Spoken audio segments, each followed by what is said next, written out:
I think more than anything, I'm just really excited. I think this is a dream. This is something I wrote down on a piece of paper when I was in second grade, get a basketball scholarship, play in the WNBA. This is always something I wanted to do. It was my amour.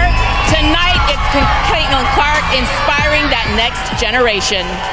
Oh, really cool shot of her elementary school. Ooh, a little different than basketball press conference.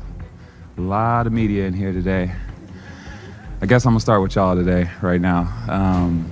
First off, thank y'all for covering me and all the exposure that you gave me, my family. Caitlin Clark is done playing nice with the WNBA, and she's finally exposing all the shady moves they've been pulling behind the scenes. From day one, they've tried to sideline her, ignore her wins, and shut her out of the spotlight.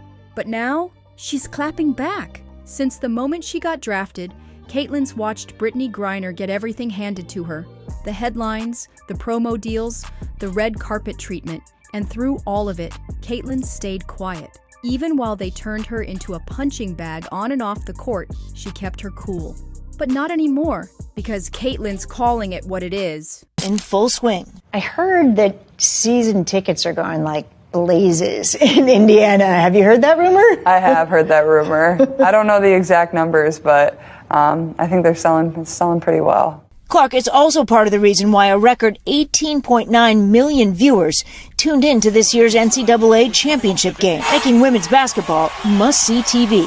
One of the really great things about this season has been watching all of the little kids, most of them little girls, who are so inspired to play basketball because of you. What does that mean to you? I think that's the reason you do it, and just to see them scream your name or have your jersey on, that's something that never gets old. Control. This was never just about her talent. It was about who the league wants to shine. And surprise, it ain't her. While she's out here breaking records and dragging the WNBA out of the shadows, they've been acting like she doesn't even exist. They built a whole media tour around Brittney Griner's comeback. You felt that frustration, that you all were feeling that frustration. So what did you see from her and able to really lead that charge? I mean, she brings that energy every single day, so really happy for her. Full-on ESPN specials, highlight reels, sit-down interviews, the whole nine. And while that was happening, Caitlin was the one selling out arenas and pulling in fans who never even cared about the WNBA before. And still, they snubbed her. Right after they cut her from the All-Star starter list, the league went straight into promo mode for Griner again. Suddenly, every camera's on her like she's the second coming. But let's be real. Caitlin's the reason people are buying tickets, flying in just to catch her games. She's going viral every single week, and yet they keep acting like she's not the biggest name in the game right now. It's not just messed up, it's blatant. Even the reporters can't ignore it anymore. But I would have rather been in a 2-a-day dying, and than to be where I was. So just looking forward to being back to that. Am I exactly where I want to be? No, but I'm on the right track to getting there. That's for sure. I will say that. One of them straight up told Caitlin to her face that she's the reason Indiana's season ticket sales are breaking records. So why is the league still pretending like she's invisible? Now here's where it gets real dirty. ESPN dropped their mid-season rankings, and guess what? Caitlin fell from the #1 preseason spot all the way down to #9. And they tried to play it cool like it's no big deal. But we all see what's going on. Brittney? Still sitting pretty near the top, like the whole story's been scripted. And don't get it twisted, this ain't just about stats. Caitlin's been performing under pressure every single game. Sold out crowds, every move recorded, dissected, flipped into a headline. But instead of credit, they quietly pushed her down the rankings like she doesn't deserve the crown. Then the league hit everyone with their classic excuse, "We're honoring the veterans." Please. That ain't respect, that's shade. All of this stuff adds up. People always want to just use the really big fouls that don't get called. It's oh my God, can you believe this wasn't going to get called? The reason why I'm really trying to highlight this is because this is what goes on all game. Every single game. Every single possession. It's endless.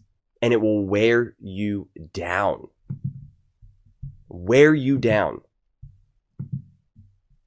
And Caitlin's done pretending like she doesn't see it. After yet another game where people focused more on who shoved her than the actual plays she made, she finally let something slip. She got asked how it feels to be under constant pressure, and for once, she didn't brush it off. She looked dead tired and said it plain. "I'm frustrated." That moment said everything. She's been biting her tongue for too long. And what makes it wild is she's still never named names, never blamed players who foul her, never blasted the league or other athletes. Even when reporters try to drag her into the respect convo, she keeps it classy and just brings it back to her game. Caitlin, the question I get about you all the time is how will your game transcend into the WNBA? How do you see that fit? I think the biggest thing is my passing, and I think that's kind of what people overlooked at times in college, is like people just love the scoring so much, and don't get me wrong, I love shooting the ball, but I think that's the biggest thing, and obviously being surrounded by so much talent, no matter where I end up, is like the league is loaded with so many people, and I think that's something that I've always had a knack for from a very young age. I grew up playing soccer and understanding angles and seeing the game before, it even happens. But fans, they see the whole setup clear as day. They see how the league protects their chosen ones while acting like Caitlin should just smile and take the hits. And people are tired of it.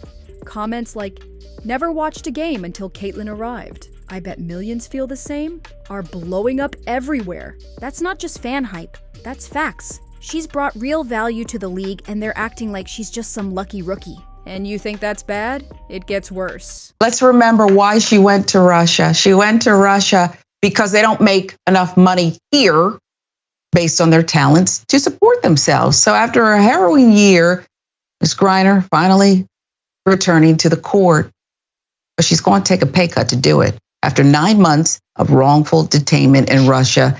What the league did next wasn't just shady, it was cold-blooded. They handed Brittney the spotlight again like it was a scripted award show. Ever since she got back from that Russia situation, it's been full-blown Griner Fest. ESPN did a whole teary redemption arc, selling her return like she's the savior of women's basketball. And look, nobody's saying she didn't go through something.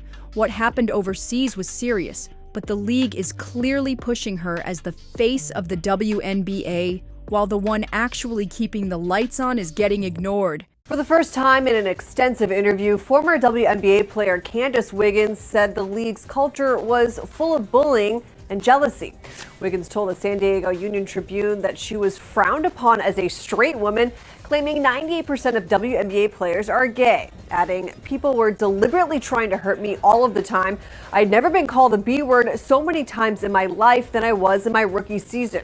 I'd never been thrown to the ground so much." The message was, "We want you to know we don't like you." Wiggins believed her pride in being a woman didn't fit well in the... Caitlin's getting shoved, elbowed, fouled out mid-court, and half the time, no one even calls it. Just look at these clips floating around showing how often she gets hit, and it's like no one cares.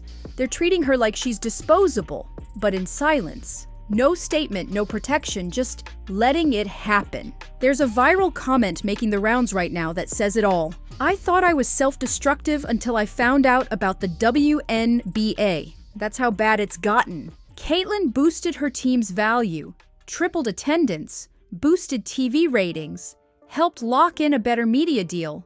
And what did she get for it? Targeted, ignored, cut from major honors, and fouled to the point where fans are saying it looks intentional. I think all the players are saying, look, if you're saying this is a culture, this is something that it happens to everybody in the league or is league-wide all the time, that's something they, want to comment on because all the people that I've talked to said that hasn't been. The league can play dumb all it wants, but the fans see the playbook. And Caitlin, she's not staying quiet anymore. This ain't just drama. This is straight up exposure. Caitlin Clark just pulled the curtain back on the shady mess going down behind the scoring table, and the receipts are loud. Right after the draft, when the world was watching, when the WNBA had its biggest spotlight in years, ESPN went dead silent on Caitlin. Yeah. Will Bay be here? Who? Is Bay gonna be here? No, he's working. Yeah. Yeah, I'm playing solo. I better get used to it, man. This is pro. This is my job. No primetime sit-down. No special feature. Nada. The same rookie who just smashed NCAA records got treated like she was riding the bench. And don't let them act like she was unavailable. She already did a pre-draft media run. So that silence, that was a choice. Just look at the clip from pre-draft media day. That's what the league intentionally passed up when they decided to ghost her instead of support her. Meanwhile, Angel Reese was everywhere, bagging deals left and right. And this is the same Angel who's been caught fouling players mid-game, yelling in interviews, and stirring drama like she's on a reunion episode of Basketball Wives. But somehow, that's who the league is pushing front and center. Make it make sense. So Caitlyn gets sidelined for being too chill, too focused, too unproblematic, while Angel's out here giving the league free chaos, and that's what they want to build the brand around? But it's not just favoritism.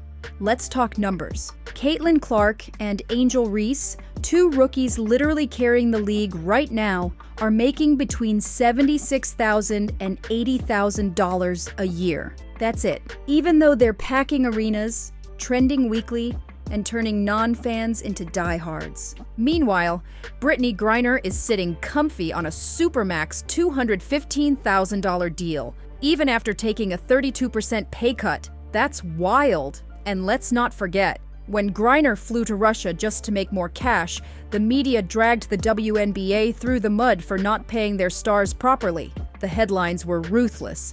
But what's changed since then? Nothing. Because here's the cold truth. The WNBA doesn't want just any star. They want a specific type of image. And if you don't fit their mold, you get boxed out, silenced, or shoved under the rug. This ain't new either. Remember Candace Wiggins? She said straight up she was bullied out of the league, not because she couldn't hoop, but because she didn't fit in. She claimed she became a target the moment she stepped into the locker room in Minnesota. And why? Because she didn't follow the league's unspoken image rules. Don't be too feminine, don't be too visible, and definitely don't be straight. Yup, she said it. And when a sports journalist tried flipping the story back on her, Wiggins stood 10 toes down. And now, here we are again. Same mess, just a different face. This time, it's Caitlyn. She's dating Connor McCaffrey. She's openly talked about him in interviews. And whether people want to admit it or not, that puts her way outside the image the league's been building for years. It's not a secret that the WNBA's leaned into LGBTQ branding. That's cool, that's their right. But when someone outside that circle starts pulling numbers like Caitlyn, suddenly she's a problem? So Brittney gets the royal treatment while Caitlyn gets shoved on the court, elbowed mid-play, and targeted like she don't matter. Angel can scream in her face mid-game, and Trinity Carter can blindside her with a cheap shot, and the refs just let it happen? One comment online said it best. Caitlin Clark is literally getting assaulted and battered on the court, and the refs still miss it, even while staring right at it. And that's what it really boils down to. It ain't about fairness. It ain't about safety. It's about image and humbling the ones who don't play by their rules. So if you think the WNBA is just gonna take that L quietly, think again. Because the deeper this goes, the more obvious it gets.